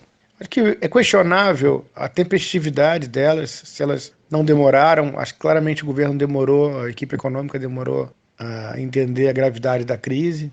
Acho que você pode discutir também a escala do apoio necessário, né? E essas duas coisas estão ligadas, né? O governo demorou para decidiu um determinado tamanho de apoio e vem com o tempo corrigindo isso. A gente tem uma sensação de uma grande bateção de cabeça no governo. Fazer um programa de ampliação de financiamento público, de gastos públicos, de ajuda assistencial, não está muito longe de ser alguma coisa que se adequa à filosofia da atual equipe econômica, né? Então, assim, acho que ficou óbvio, tá óbvio para todo mundo, que Paulo Guedes e seus secretários e sua equipe, né, têm respondido com muita hesitação ao que vem acontecendo. Eu me chama a atenção, por exemplo, que a ajuda de R$ 1.050, né, que vai ser feita do saldo, por exemplo, do FGTS, está prevista para 15 de junho, por exemplo, né? Então, assim, você vê que são medidas tomadas, mas que vão chegar para as pessoas com muito atraso, né? Esse mês de maio deve ser terrível no efeito da epidemia, da pandemia no Brasil, e as pessoas só vão ter recursos no dia 15 de junho. Há cenário de problemas muito claros no planejamento, né, de tudo que foi feito também. E eu noto uma preocupação muito grande do governo envolver os bancos privados de uma forma muito destacada, né? Eu acho que isso, principalmente no apoio do BNDES, eles têm envolvido e dado um espaço muito grande aos bancos privados. Eu diria o seguinte, é como se houvesse uma determinação de que a crise não pode ser combatida apenas com os bancos públicos. É como se eles não quisessem dar quase o braço a torcer, né, e reconhecer de que eles estavam errados no que eles diziam sobre a utilidade dos bancos públicos. Foi um governo que hostilizou os bancos públicos, hostilizou o BNDES, falou de privatizar o Banco do Brasil, falou de mudar o financiamento da Caixa Econômica, reduzir a Caixa Econômica. E eles foram pegos no momento em que esses bancos públicos são essenciais, em que o Estado é essencial. Então ele avança, mas avança com a relutância, querendo mostrar que os seus compromissos ideológicos, o seu discurso anterior mantém validade. Eu acho que isso, na prática, atrapalha o apoio que é anunciado, que é divulgado e como ele é operacionalizado. Então, em resumo, eu acho isso. É na direção correta, é na direção que o mundo todo está se movendo, mas com muita bateção de cabeça, com muita hesitação e de uma forma preocupado em fazer as coisas de uma forma excessivamente complexa, né, e querendo sempre envolver demais o setor privado. Então acho que falta tempestividade, falta noção de que o que você tem que fazer agora, estar preocupado agora com a eficácia desse apoio, atingir, chegar às pessoas, entender que são vidas que estão em jogo, né? Então essa é a minha visão em geral, assim, sobre a resposta do governo. Diante deste cenário, Arthur, qual é o papel dos bancos públicos? A Caixa está na linha de frente desse auxílio emergencial, mas parece que a atuação é pouco eficiente. Há inúmeras reclamações de gente que não consegue sacar o auxílio, embora justiça seja feita. O volume de pedidos no site da Caixa tenha ultrapassado os 100 milhões. Como é que você tem visto a atuação dos bancos públicos neste cenário? Olha, Anderson, sobre a ação, você perguntou sobre os bancos públicos em geral, né? Mas sobre a Caixa especificamente, né, que também você menciona, acaba tendo mais destaque na sua pergunta, o que meus colegas da Caixa Econômica têm destacado é que, o trabalho ficou todo por conta da Caixa, né? Esse trabalho nessa escala, né, gigantesca, ficou, nesse auxílio de R$600, ficou todo por conta da Caixa. Aqui não contou com ajuda mais operacional, uma ajuda operacional aí de outros bancos, quer dizer, onde parece que envolve só custo, né? Então fica só com o setor público. E parece que assim, a Caixa ela criou as contas e ela paga, mas ela trabalha sobre informações e sobre a coordenação de outros agentes. E, segundo eles, onde está o problema é nisso. Em problemas de informação, em gente que até agora não conseguiu autorização para receber o dinheiro. Então as pessoas não sabem o que fazer e vão na porta da Caixa. Então acho que a Caixa Econômica não tem um problema de eficiência tanto, mas tem um problema de desorganização por conta do trabalho que outros órgãos deveriam estar fazendo, né? Um trabalho aí de esclarecimento, de informação, de organização mesmo. Agora, falando especificamente do BNDES, Arthur. No início de março, você tinha dito aqui ao Faixa Livre que o presidente do banco, o Gustavo Montesano, havia anunciado o investimento de 97 bilhões de reais para combater os efeitos econômicos da pandemia. No entanto, desse valor, 90 bilhões não envolviam financiamento direto do BNDES. Eu queria saber de você, de lá para cá, alguma coisa mudou? Não, sobre o BNDES não mudou nada. Foram 2 lives do presidente do BNDES, né? Havia uma promessa de novas lives. A última notícia que a gente teve informação, assim, foi divulgação pública, foi em 15 de abril, a notícia de que estava sendo preparado um apoio via sindicato de bancos. E não tivemos mais nenhuma notícia, mesmo sobre essa notícia do sindicato de bancos, nada de mais concreto apareceu. Saiu uma notícia no Lauro Jardim, nesse domingo, dizendo que essa iniciativa desse apoio via sindicato, ela é do presidente do Conselho de Administração, Marcelo Sefart, que é ex-sócio do Paulo Guedes, né? Vem do Banco Pactual, né? Foi sócio do Paulo Guedes no Banco Pactual. O Gustavo Montesano, presidente do BNDES, também é do Banco Pactual, né? Então esse governo a gente pode discutir, né, se até agora não tinha indicações de nomes de partidos e tudo mais, mas sem dúvida há uma influência grande de grupos econômicos, por exemplo, né? O BNDES, então, tem uma situação que sobre o BNDES, você tem um ministro da Economia, um presidente do Conselho de Administração e um presidente que pertenceram à mesma instituição financeira. Mas então a notícia do Lauro Jardim é de que, à frente da iniciativa desse plano, desse projeto, dessa proposta de sindicato, estava o Marcelo Sefart. É uma coisa um pouco estranha. A gente está acompanhando isso com muito cuidado, né? É um projeto que o pouco de informação que a gente conseguiu obter é de que envolveria uma divisão de trabalho entre o BNDES, o Itaú, o Bradesco, o Santander, né?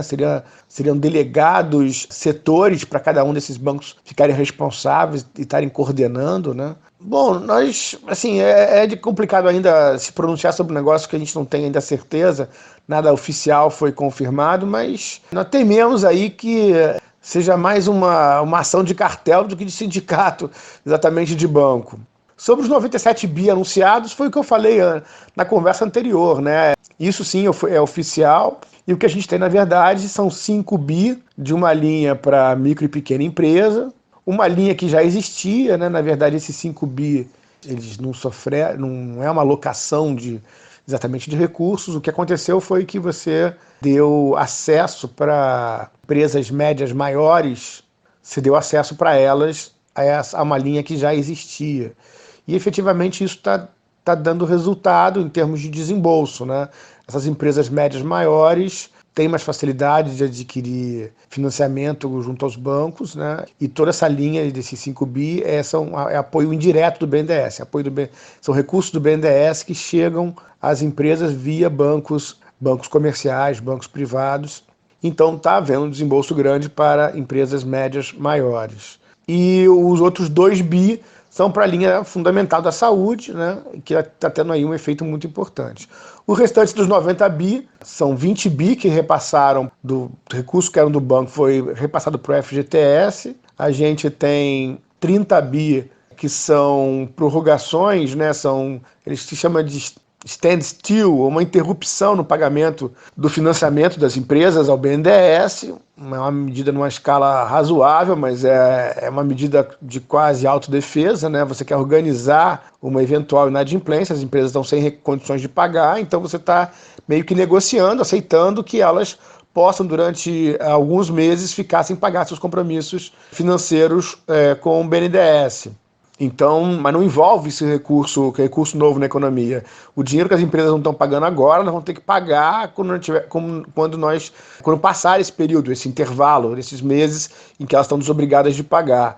Então, na verdade, envolve simplesmente um deslocamento temporal, né, das obrigações financeiras dessas empresas. E aí tem ainda os 40 bi que foram anunciados, que são recursos do Tesouro, que o BNDES tem uma função exclusivamente administrativa, né? É um recurso que é essencialmente do Tesouro. A aplicação desse recurso vai ficar sendo sob observação do Banco Central, fiscalização do Banco Central, e quem vai injetar esses recursos na economia são os bancos privados. Então, a situação nesse sentido permanece a mesma. A novidade foi o sindicato, e as primeiras notícias sobre esse sindicato não são muito alvissareiras, né? A notícia de quem é que está por trás da proposta não é muito alvissareira, não sugere que o resultado vai ser muito promissor, né? Nós estamos acompanhando isso e continuamos pressionando e argumentando que uma saída efetiva, um apoio do BNDES mais efetivo, teria que envolver duas coisas. Em primeiro lugar, uma coordenação maior, uma coordenação muito maior, né? Não é só maior, é realmente efetivamente estabelecer uma coordenação com os bancos públicos, com a Caixa e com o Banco do Brasil e com os bancos regionais de desenvolvimento. E, em segundo lugar, você tem que envolver o destravamento aí da taxa de juros do BNDES, que foi alterada no governo Temer, com a criação da TLP. A TLP amarra a taxa do banco a uma taxa que é procíclica. Então, nesse momento, essa taxa, com a crise, com a incerteza, ela tem aumentado. Isso dificulta também que o banco consiga colocar recursos a uma taxa favorável às empresas no Brasil. Então, essas são as duas coisas fundamentais que deveriam ser feitas para que o BNDES fosse usado com força máxima no combate à crise. É muito evidente para todos, Arthur, que essa gestão atual do BNDES reza a cartilha dos liberais, e não se espera muita coisa desse pessoal em um momento de crise, onde a intervenção estatal se faz mais que necessária. Contudo, você acha que ainda há alguma medida possível a ser tomada pelo banco para minimizar as perdas provocadas pelo coronavírus, especialmente para as empresas? O que pode ser feito, o que eu acho que o banco tinha que estar, nesse momento, se preparando para fazer, era discutir um programa amplo já de infraestrutura, né, com financiamento muito forte do BNDES, examinando as condições que deveriam ser, a coordenação que deveria ser necessária instaurar, né, no governo federal para viabilizar um programa forte de financiamento à infraestrutura. Eu acho que a gente deveria estar examinando uma reestruturação de todo o trabalho também de exportação, de comércio exterior, ainda que as exportações estejam deprimidas. Eu acho que o BNDES tem a obrigação de pensar na frente, né? E tem que pensar no combate à crise imediato, tem que pensar no processo também de retomada da economia no médio e longo prazo. E eu acho que essas linhas de ajuda imediata podiam ser mais ambiciosas, podiam ter uma escala maior. Num momento como esse, você tem que ser capaz de afetar as expectativas dos agentes, entendeu? Então você tem que mostrar uma resolução, uma determinação muito grande de que as empresas serão preservadas, de que o governo está agindo, de que recursos públicos estão disponíveis. E você tem que agir, como eu falei na pergunta anterior, você tem que agir sobre o custo do financiamento.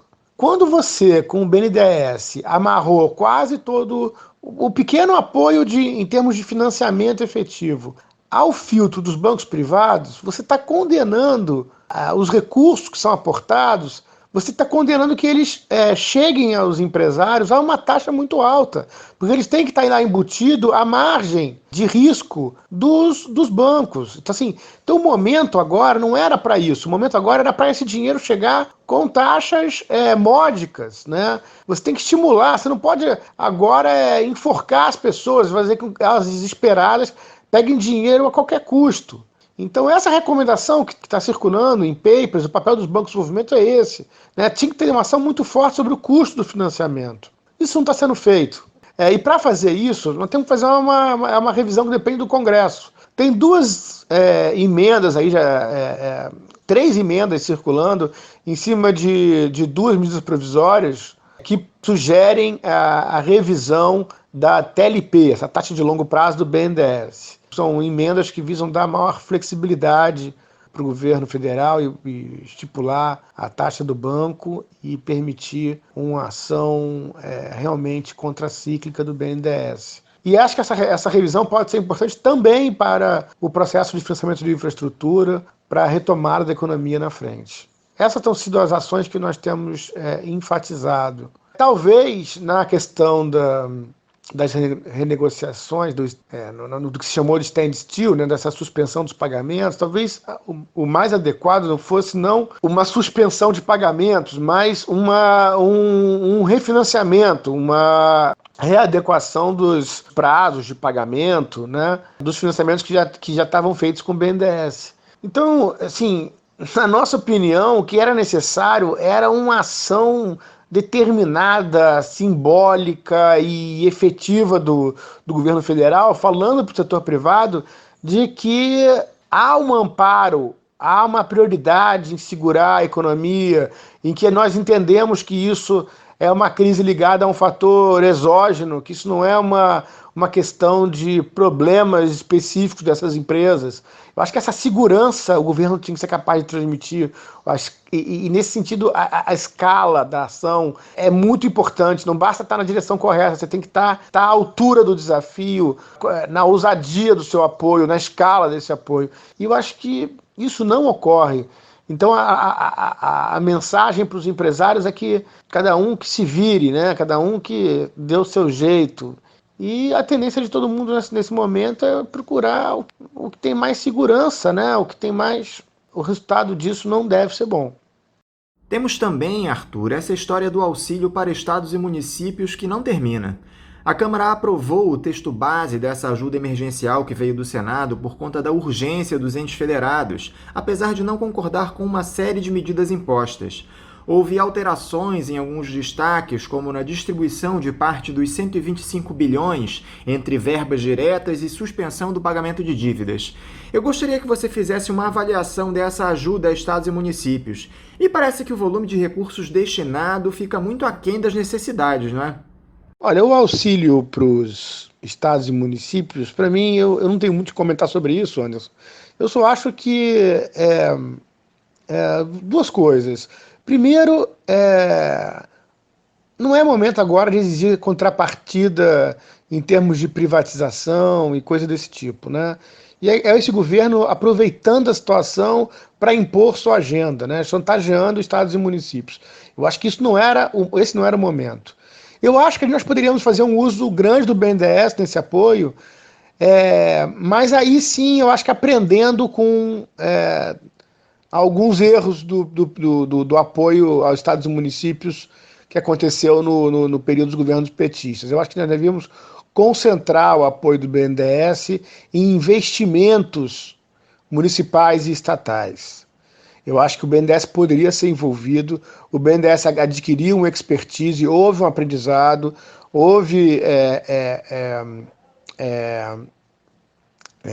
acho que é importante fazer autocrítica onde houve problemas, mas eu acho que o banco poderia ser usado para incentivar, sim, um programa de expansão de investimento.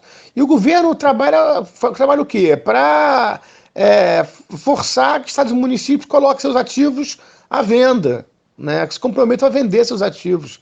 Eu acho que isso é um equívoco total. Os primeiros efeitos da derrocada da economia provocada pela pandemia já começaram a aparecer, Arthur. No mês de março, o IBGE detectou uma queda na produção industrial de 9,1%, o pior resultado para o mês na série histórica, iniciada em 2002, e a maior desde a greve dos caminhoneiros, em maio de 2018. 23 das 26 atividades pesquisadas apresentaram queda. As maiores se deram nos setores de veículos automotores, vestuários e calçados. O Brasil já vinha atravessando um profundo processo de desindustrialização nos últimos anos. Com o advento da Covid-19, dá para prever o que vai acontecer com a indústria nacional? É possível reverter esse processo? Sim, Anderson, eu acho que é possível reverter.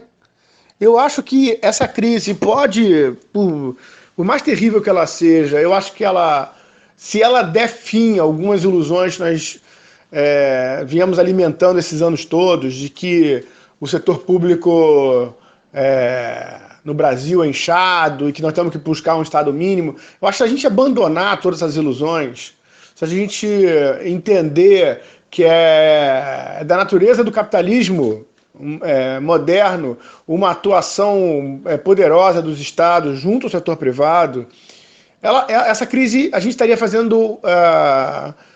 explorando bem essa crise. Nós estaríamos fazendo valer todo o sofrimento, todo o prejuízo, todas as perdas que inevitavelmente ocorrerão com essa crise, né?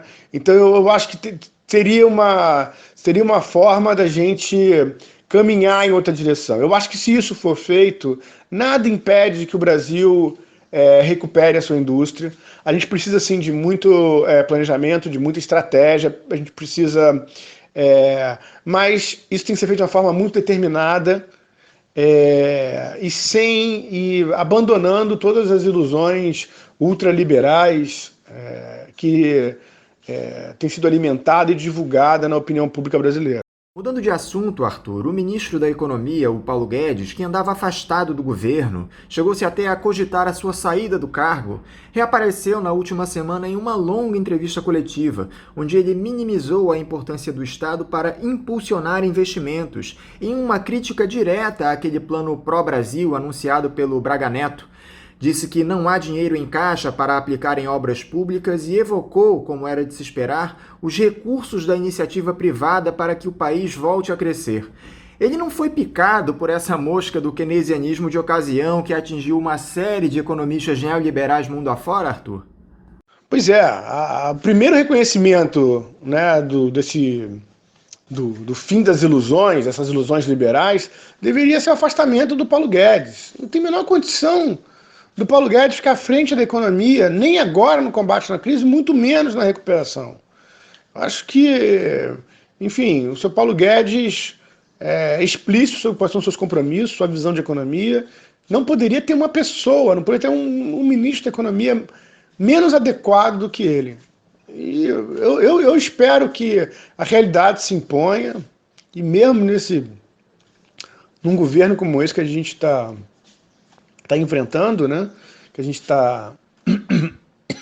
ou que está nos enfrentando, né? Eu espero que dele venha algum tipo de racionalidade eleitoral, pelo menos, né? Porque eu acho que o Bolsonaro, ninguém espera mais nada dele, mas ele tem mostrado, ao longo da sua carreira, um certo faro por voto, né? E esse sinal dos militares propondo para o Brasil, me pareceu positivo. Me pareceu uma resposta desesperada do Estado à sociedade a um programa liberal que coloca essa sociedade, esse Estado em risco. Eu torço para que esse seja o caminho, né? E o primeiro sinal dele certamente será o afastamento do Paulo Guedes e sua equipe. As perspectivas para os próximos anos são as piores possíveis, Arthur. A previsão é de que tenhamos para este ano e para 2021 uma queda no PIB na casa dos 5%. Há uma consistente saída de dinheiro privado do Brasil, os investidores estrangeiros estão indo embora cada dia mais. Como é que se pode descartar a injeção de dinheiro público na economia em um cenário como esse? Olha, Anderson, num cenário de depressão, há muito que se fazer em termos de apoio público, né? Nós vamos estar sem um fantasma da inflação nos rondando, a princípio, né? Com uma economia tão fraca, ainda que nós temos essas pressões aí por conta do câmbio, né? Mas o Brasil ainda dispõe de reservas e eu acho que uma ação pública coordenada e se valendo do acúmulo de reservas que o país possui, poderia iniciar, sim, um processo importante de retomada, né? Então, eu acho que as condições, vamos dizer assim, objetivas não são impeditivas de uma retomada, de um crescimento. né, de uma reversão desse quadro, não. Acho que a gente tinha que começar na crise e continuar isso, dar um novo rumo para a economia brasileira. Acho que essa é uma luta que nós vamos ter que travar em qualquer disputa política hoje no Brasil. Ela vai ter que ter um braço fundamental aí de proposta de medidas econômicas que levem o Brasil para outro rumo. Possível ainda temos base industrial, ainda temos condições econômicas de fazer isso. E precisamos, não há outra saída. É fácil essa escolha, não tem outro caminho, não tem outra saída. O Brasil não tem futuro nenhum sem indústria. Nós temos muita gente aqui para organizar uma economia apenas em torno de exploração mineral e da agricultura. Então, assim, em termos de decisão do rumo a se tomar, não há muita dúvida. Tem muito desafio para implementar isso, né? Mas o caminho é um só. Então, eu acho que isso é um facilitador importante. Não há um dilema aqui. Nós temos que trabalhar para manter a indústria brasileira. Assim, o que teve até agora atrapalhando, eu acho que ilusões ultraliberais que se difundiram muito em função da crise de 2014, e que se agravou com a resposta que foi dada em 2015, né? E essa crise foi associada à falta de obediência a regras liberais. A gente tem que fazer uma discussão mais ampla sobre isso. Isso é um equívoco completo. Nós estamos mergulhados há 4, 5 anos, né, nessa autopunição, né, nesse autoflagelo dessa austeridade. E se esses 5 anos não eram suficientes, agora com essa crise, eu espero que fique claro o equívoco dessa saída desses compromissos dogmáticos com a visão ultraliberal completamente ultrapassada no mundo moderno. Arthur, eu gostaria agora da sua opinião a respeito desse momento político conturbado que o país atravessa, com as denúncias do Sérgio Moro contra o presidente Bolsonaro. O depoimento do ex-juiz à Polícia Federal foi divulgado e confirmou as acusações que ele já havia feito. Como é que você tem observado esse cenário político no país, Arthur? Olha, o que nós estamos vendo no Brasil é um negócio inacreditável. Eu não sei se... Assim, eu não tive acesso a informação de que outro país esteja passando por uma situação, um rebuliço tão grande como o país, né? O mundo todo está enfrentando essa Covid-19, né? E tudo que ela demanda e exige, as quarentenas, as mortes, a tristeza, o luto, né? Pela perda dos entes queridos, né?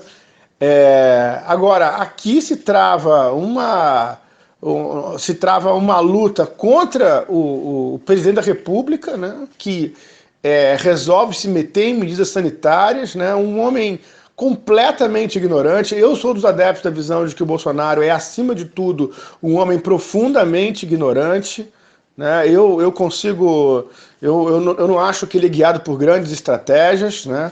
Ele é guiado pela ignorância e pela orientação do maluco lá da Virgínia, que ele idolatra, e ele faz o que ele sabe fazer, que é aquele tiozão do churrasco que entra nas polêmicas mais malucas do mundo, porque ele acha que já sabe de tudo, que ele pode se opinar sobre todos os assuntos e desconfia de qualquer coisa intelectual como alguma coisa subversiva. Para o Bolsonaro, no final das contas, todo mundo que pensa, a não ser as loucuras lá anticomunistas do guru dele da Virgínia, todo mundo que pensa é suspeito, né? Todo mundo então ciência, história, tudo para ele é discutível e suspeito. Eu acho que o Sérgio Moro foi essa grande decepção para o país como um todo, né? Parecia aí um herói que o Brasil adquiriu, né? Uma pessoa destemida, combatendo a corrupção. Acho que para muitos brasileiros foi uma pessoa muito admirada aí, mas nós temos notícias há um longo tempo de que os procedimentos do Sérgio Moro, a conduta dele, deixa muito a desejar. Eu só espero que dessas duas má influências para o Brasil, que o conflito entre elas ajudem a minar e a desfazer o mito que foi criado nessas duas personalidades, né? O Bolsonaro se revela alguém preocupado estritamente com a defesa de sua família, né? Que está envolvida, os sinais de envolvimento em coisas mais assustadoras, né? Milícia, até assassinatos, corrupção dentro do parlamento. Então, assim, é assustador, e o Sérgio Moro que revela toda a limitação dele, né? Essas indicações que o Bolsonaro diz, do quanto ele se dobrava em função de querer obter vaga no Supremo Tribunal Federal, são reveladoras de alguém que é um hipócrita completo, alguém que não tinha a menor condição de combater e liderar o combate à corrupção no Brasil, porque eu concordo com os que dizem que quando você se vende por qualquer vantagem, não precisa ser vantagem financeira, você está se corrompendo. E ele aceitou aí o Bolsonaro em função dessa indicação. Eu acho que todas essas são acusações gravíssimas, nós temos que ter calma, nós temos que esperar a apuração delas, e sendo confirmadas, eu acho que a grande utilidade disso é na frente a desmistificação desses falsos heróis nacionais. Isso pode ser importante. É trágico que esse processo esteja ocorrendo no meio de uma crise, né, horrorosa internacional, que a gente precisaria era de unidade de comando, mas também não tem jeito. Você tem que. O que não pode acontecer vai ter toda uma tragédia e a gente ainda sair dessa com visões tão equivocadas sobre personagens tão pequenos. Arthur Koblitz, muito obrigado por mais uma vez conversar conosco aqui no Faixa Livre. Eu te desejo um bom dia de trabalho e um abraço. Anderson, muito obrigado pela oportunidade. É sempre um prazer conversar com vocês do Faixa Livre. E até breve. Um abraço. Abraço, ouvintes do Faixa Livre. Conversamos aqui com Arthur Koblitz. Ele é economista e presidente da Associação de Funcionários do BNDES, a AFBNDES. E vamos encerrando a nossa edição de hoje, desejando que vocês estejam conosco amanhã, a partir das 8 da manhã, para mais uma edição do Faixa Livre. Um abraço e até lá!